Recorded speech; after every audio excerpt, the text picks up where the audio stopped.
What a gorgeous day to review some gorgeous swords.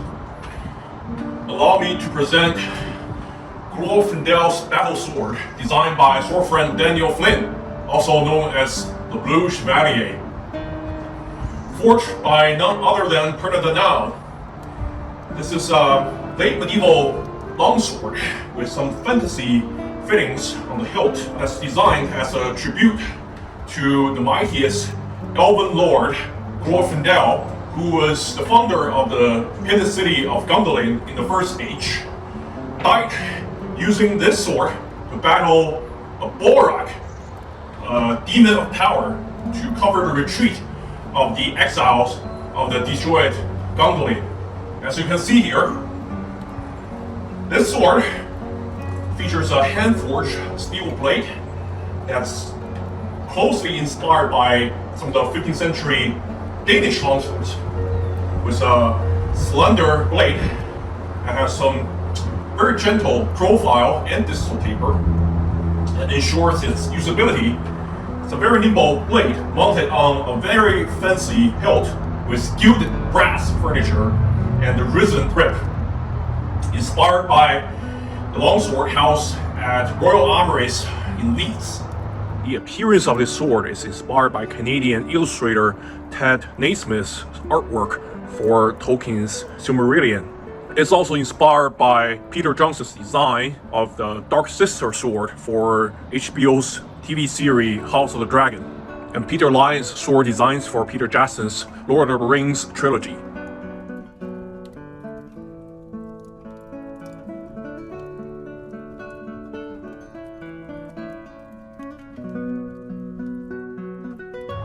And this is one of the twin swords, pair of these, designed at the same time with sword friend the Leven Lance or brother Nathaniel.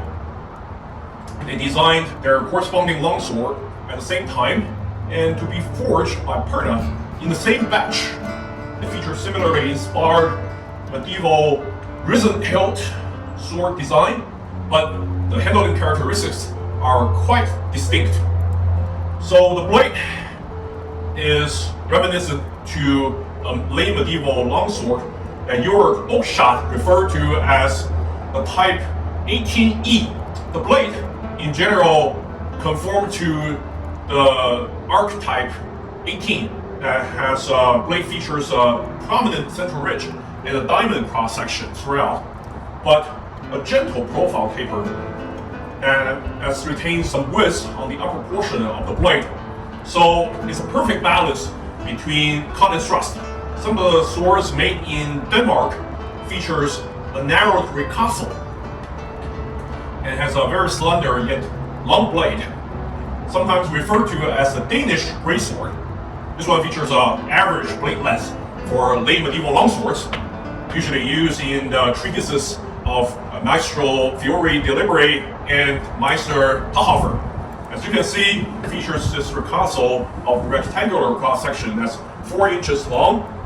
And we know that rectangular cross-section is about twice the mass of a diamond cross-section of the same thickness and width. This, of course, brings more mass back to the base, improving its overall handling.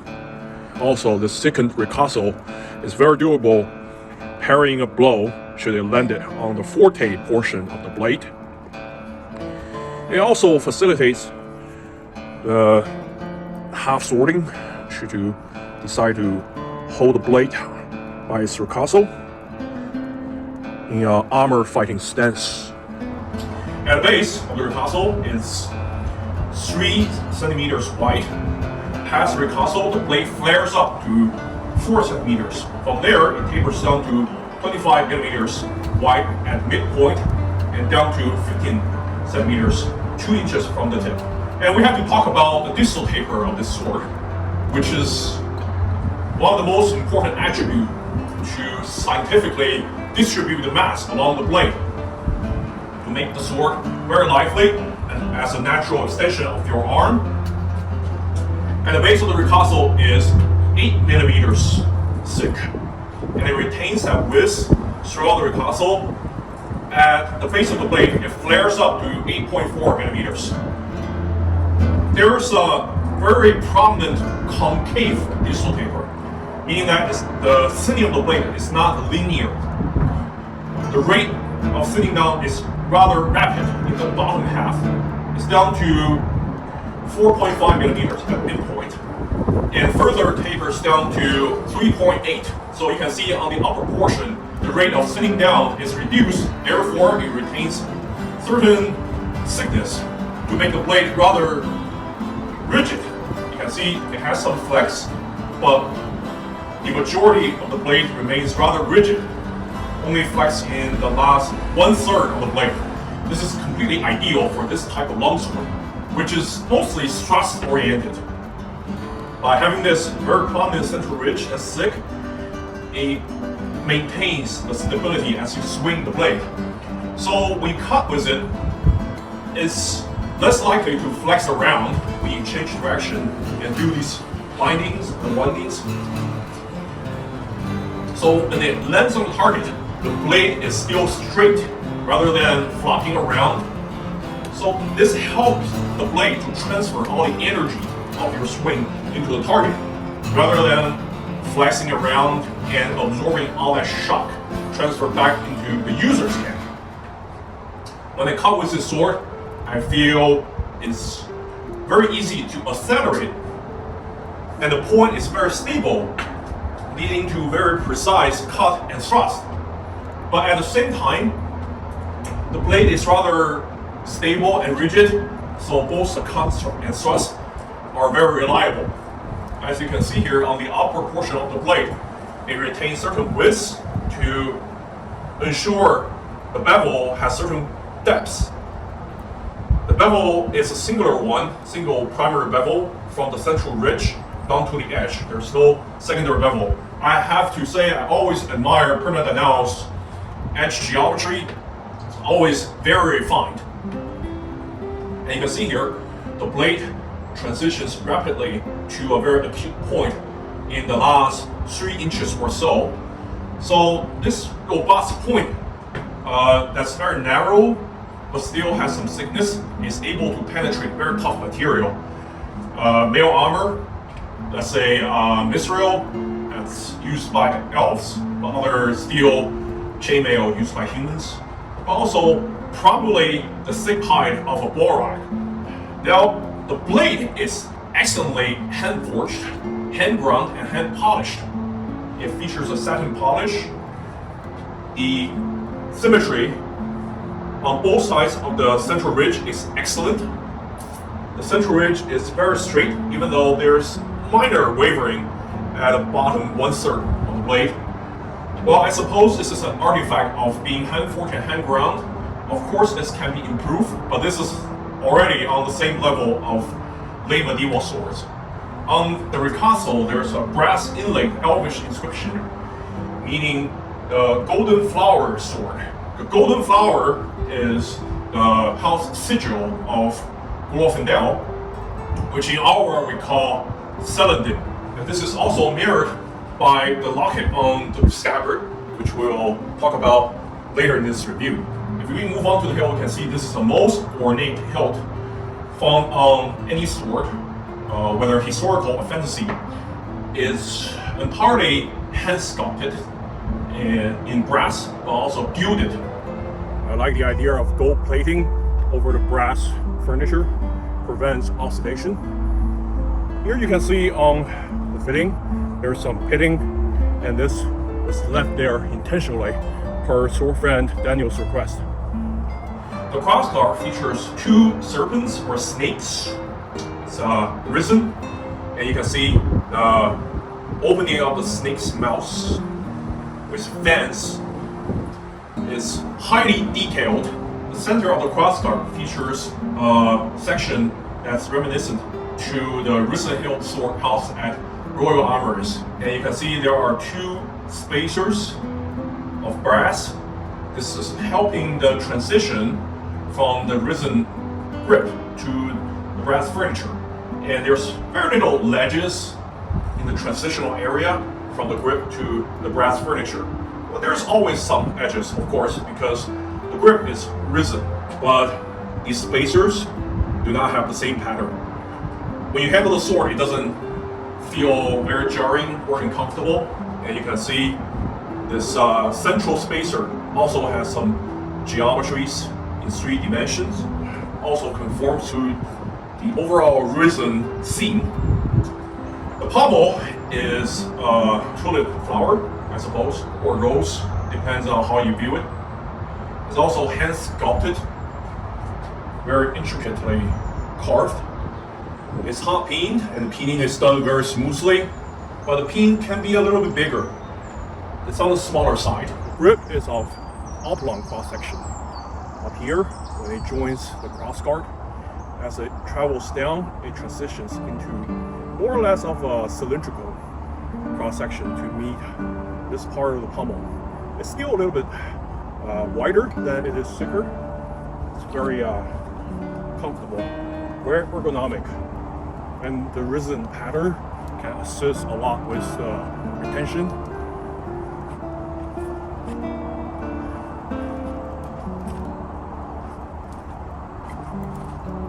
So even though it's bare wood without any leather wrapping, the texture is not only attractive. If you look at the grain here under the sun, it's also plenty secure in your hands. Overall, the hilt is very ergonomic. There's no hot spot anywhere, and this risen geometry of the serpent on the crossguard is very comfortable to butt your hand against. And you want to do any thumb grip. With your thumb placed on the flat of the ricasso, it's very comfortable. There's no edges or corner that will bite into your hand. If you want to partially grip onto the pommel to ensure greater leverage, you can. It's rather comfortable, but the grip is long enough for you to hold entirely onto the grip. There's a lot of weight in the hilt because of the brass furniture. Brass is of course denser than steel. Also, the pommel featuring the flower butt is probably longer than the usual sandstopper one. The central part of the crossguard is completely solid.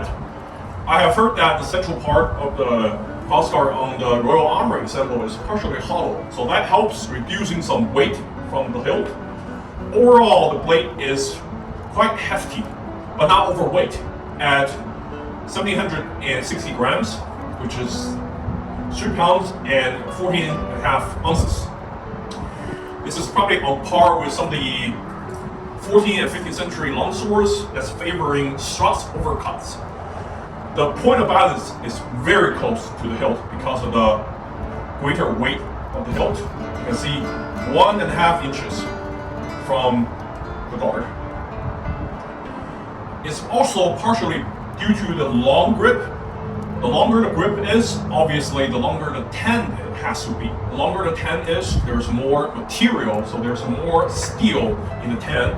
Also, this very large brass pommel is sitting at a greater distance from the base of the blade, so this ensures some greater counterweight effect. Overall, the blade is very agile. You can easily use it in 2 hands or 1. Very easy to maneuver. The raw blade, including the tan, weighs about 800 grams, so that's less than half the blade's overall weight.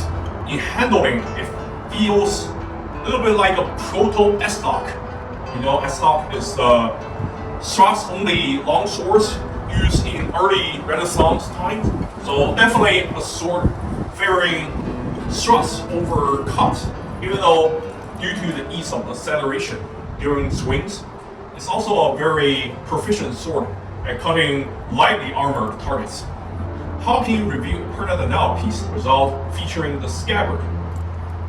As you can see, this one has a oak core and leather wrapping, dyed blue, very streamlined scabbard, not overweight, and it features also brass furniture and gilded. On the locket here, it has a celandine carved onto the locket with some vine pattern as well as a border.